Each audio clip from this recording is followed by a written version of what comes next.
Cumprimentamos, amados irmãos, com a paz do nosso Senhor e Salvador Jesus Cristo.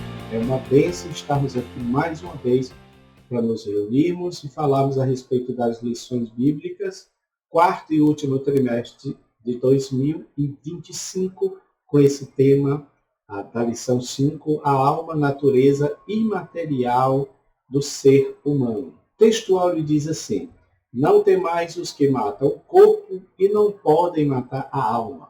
Temei antes aquele que pode fazer perecer no inferno a alma e o corpo.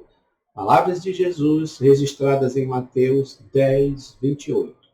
Verdade prática diz: cuidar da alma é uma atitude fundamental para uma vida cristã saudável e uma eternidade de alegria e paz. Eu sou seu irmão em Cristo, Nome Santos. Esse é o seu canal EBT Views, Teologia Visual. Seja muito bem-vindo, fique à vontade para compartilhar, para comentar, para dar aí o seu like e ajudar o nosso canal a crescer para a glória e honra do nosso Senhor Jesus Cristo. Nós vamos estudar nesta lição sobre a parte da alma. Já estudamos a parte do corpo, e como o trimestre todo é sobre corpo, alma e espírito, agora nós vamos começar a entrar nessa parte imaterial, porque tanto o espírito quanto a alma se trata de parte imaterial, visto que nós estamos falando da subjetividade do ser humano. Não estamos falando de algo concreto, que tem uma concreção,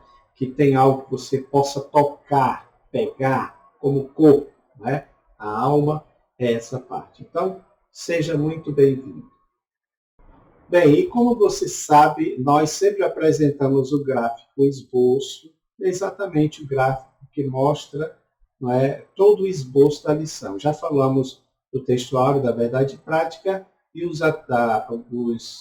gráfico está dividido em 3 pontos. Né? Primeiro ponto, atributos da alma. Segundo ponto, a natureza da alma, imaterialidade e imortalidade. Terceiro e último ponto, alma renovada e submissa a Deus. Primeiro ponto, nós temos de volta a Gênesis, entre o espírito e o corpo, a alma abatida. No segundo, distinção das substâncias, imaterialidade e responsabilidade pessoal, materialismo e teologia. Achei muito interessante essa abordagem. Terceiro e último ponto, edificação e saúde, purificação e saúde, e também a nossa conclusão. Meus irmãos, antes de entrarmos no primeiro ponto, você sabe muito bem que nós gostamos de abordar aqui a questão da palavra-chave. Né? A palavra-chave é alma, e eu acredito que é muito importante nós entendermos o significado dessas palavras. Né? No caso aqui, você tem, no Ampliando Conhecimento, a palavra alma, do hebraico é nefesh, e no grego é psiche. Psiche, tem essa puxada, né, no finalzinho, que significa vida, que significa, em outras expressões também, o sopro vital. Eu achei muito interessante, meus irmãos, o significado da alma no latim. Latim quer dizer alma é anima, ou animus, sendo que anima significa vento, sopro, respirar. Tem mais a ver com aquilo que identifica, de fato, o que é um ser vivo. Por isso que, né, tem o significado de alguém que está vivo. Tá? Essa palavra ânima é de onde vem a palavra animado. Quer dizer, quando você fala, por exemplo, de um desenho animado, o que é isso? É um desenho, e eu trabalho com isso, né? Então eu posso pegar, por exemplo, um desenho como esse que eu faço aqui, tá bom? E só que aqui ele está estático, ele está parado, ele está sem ânima, ele está sem vida, né? Quando você pega um desenho desse e coloca em algum programa para animá-lo, ou seja, você está dando vida, você está dando dinamismo para o desenho estático, que está ali parado como se tivesse morto, ok? Então, eu achei muito interessante essa definição de ânima, tá?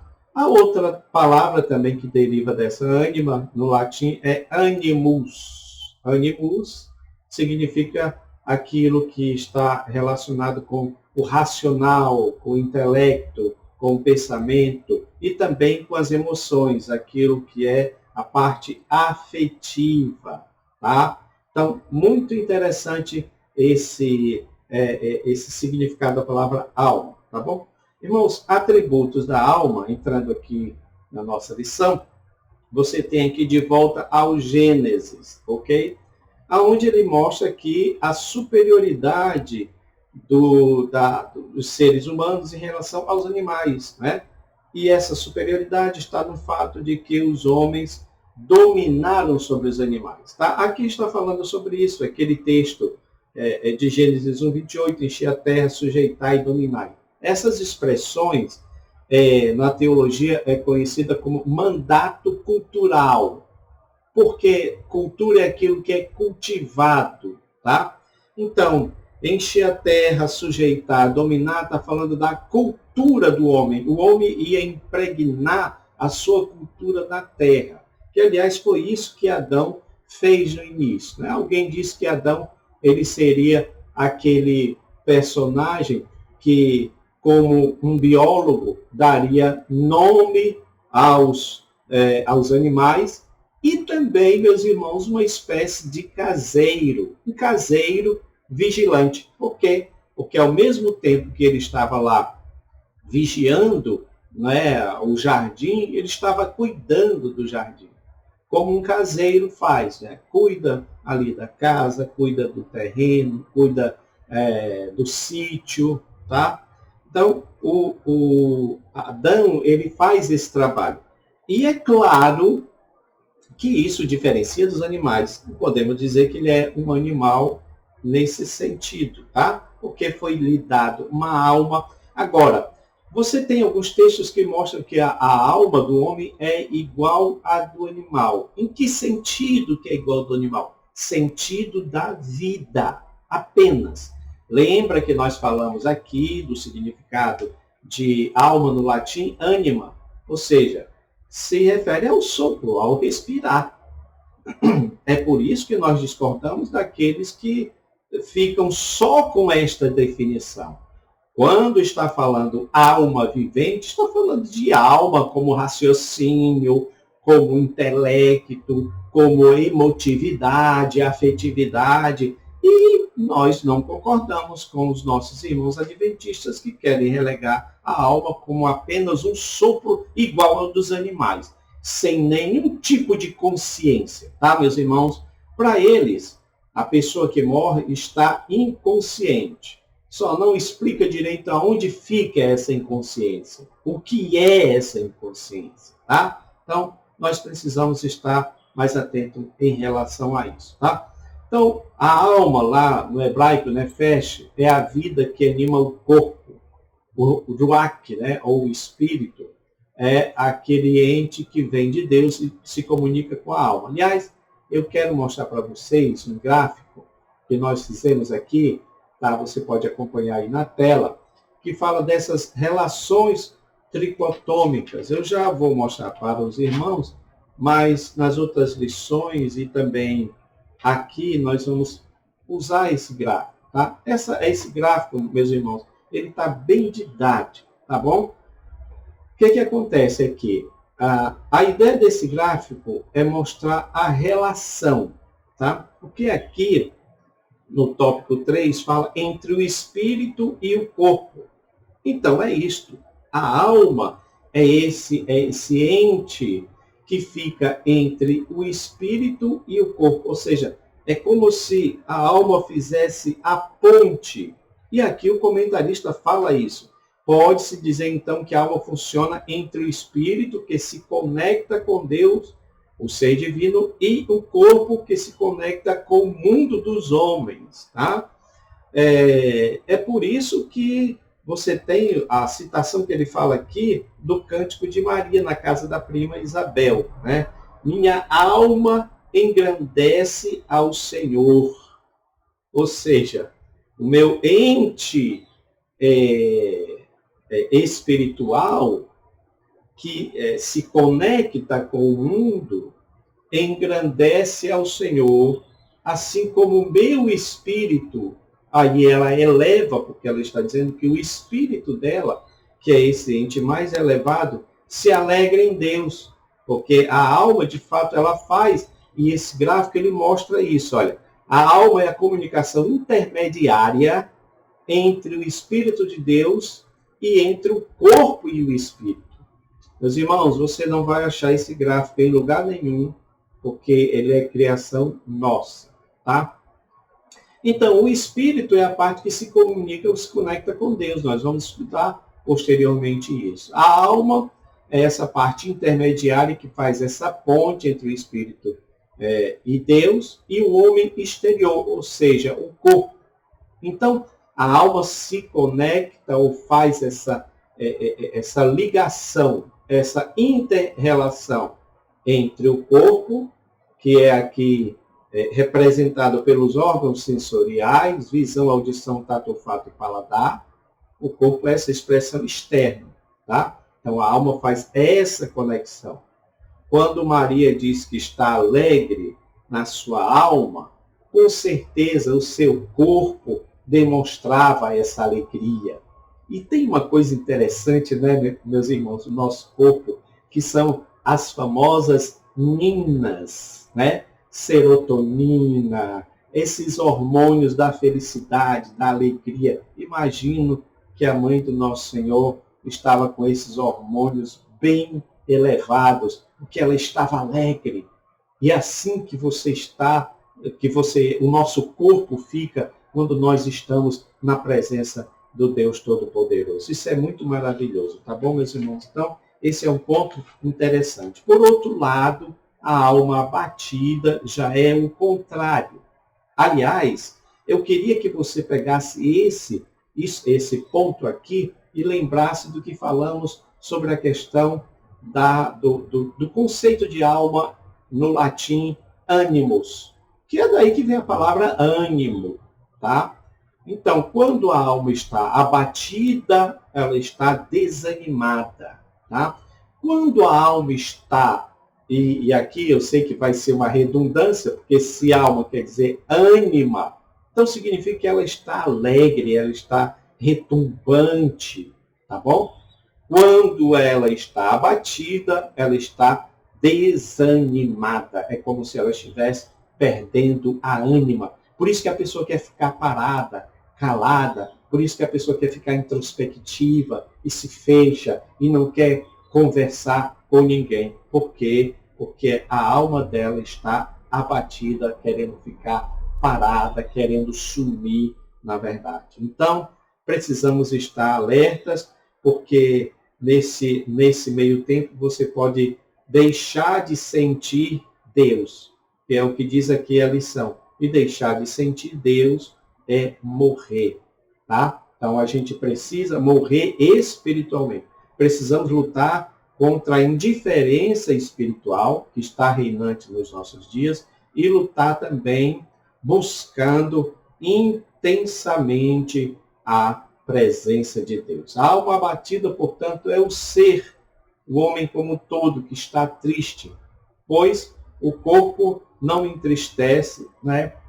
Mas o seu interior sim. O corpo sente a tristeza, né, meus irmãos, por causa desses hormônios que eu falei para vocês, que são responsáveis pela alegria, assim como tem também responsável pela tristeza.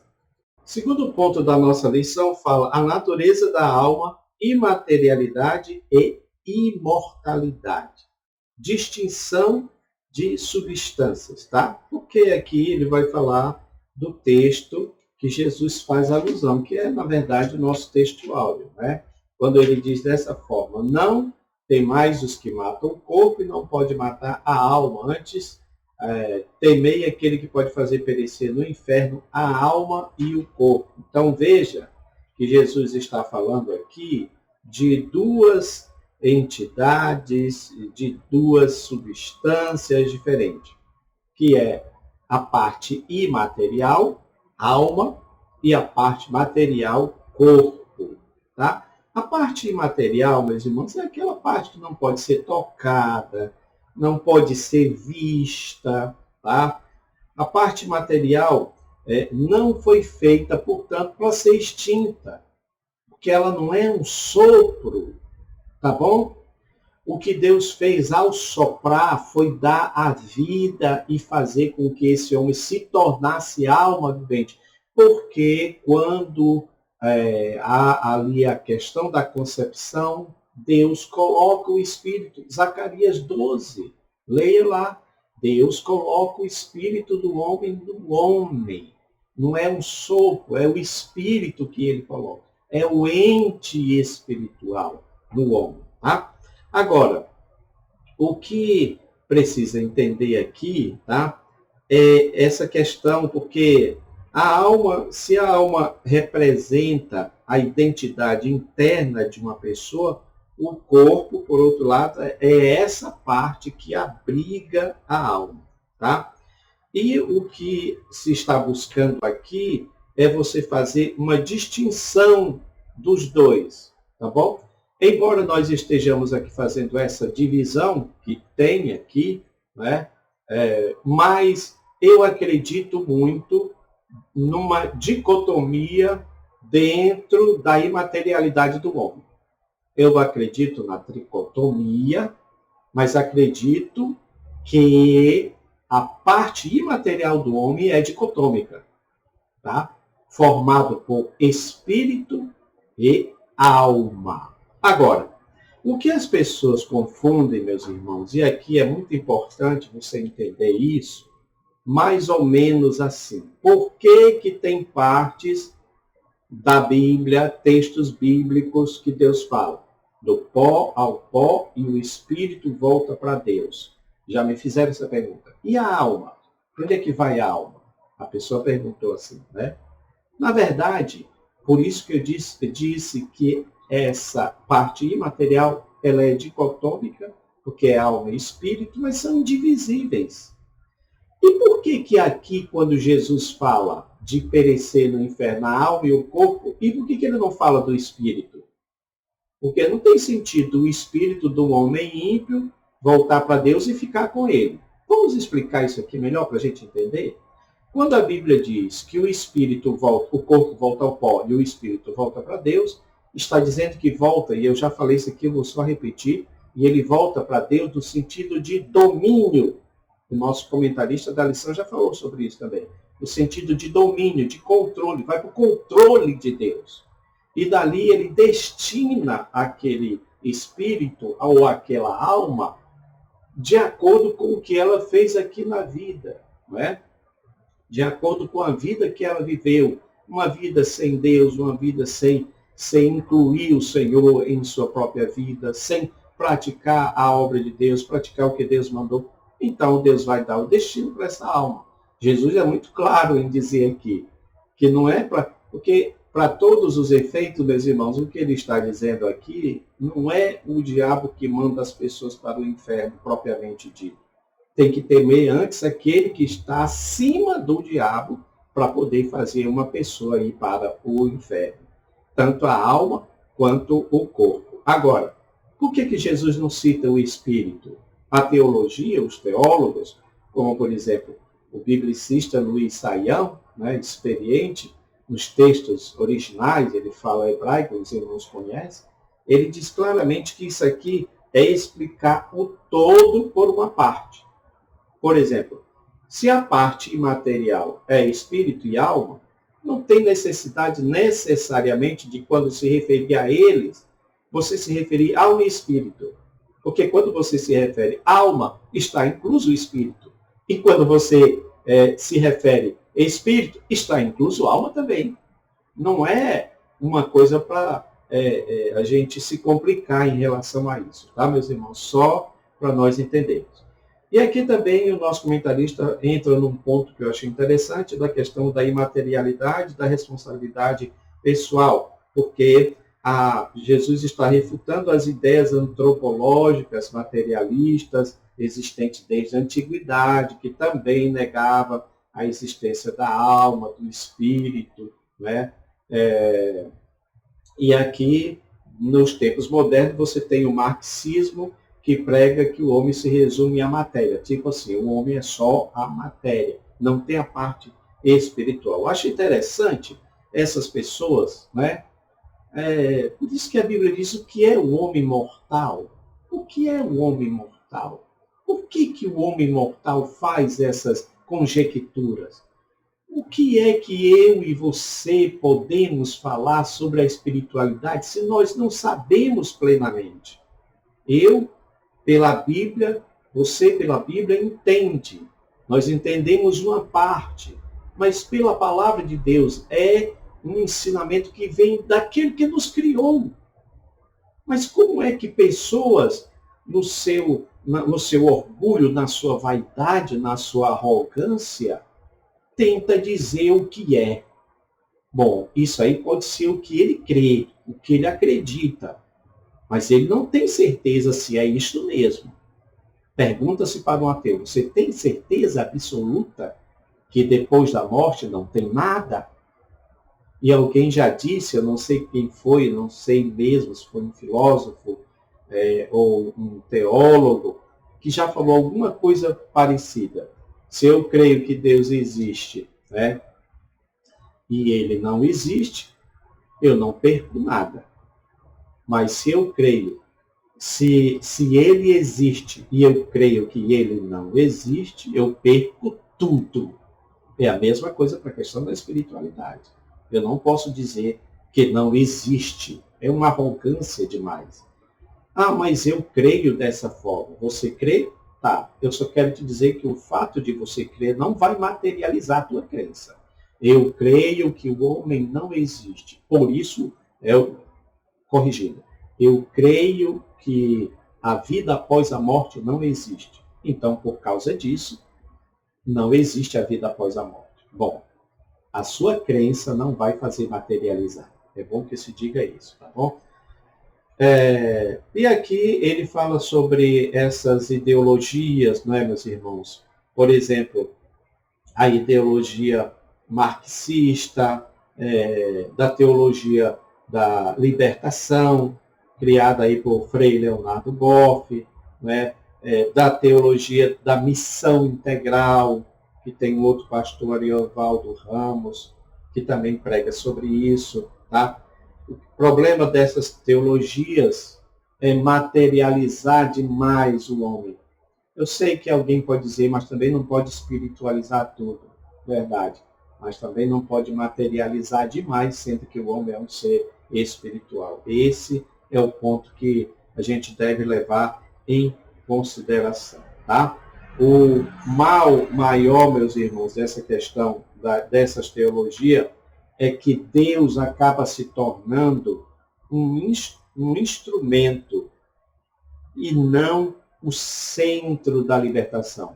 Deus quer libertar o homem, mas se nós colocarmos ele como instrumento, ele acaba não libertando o homem e eu vou só alimentar bocas e estômagos famintos, mas não levar o evangelho vivo e verdadeiro que transforma a vida das pessoas.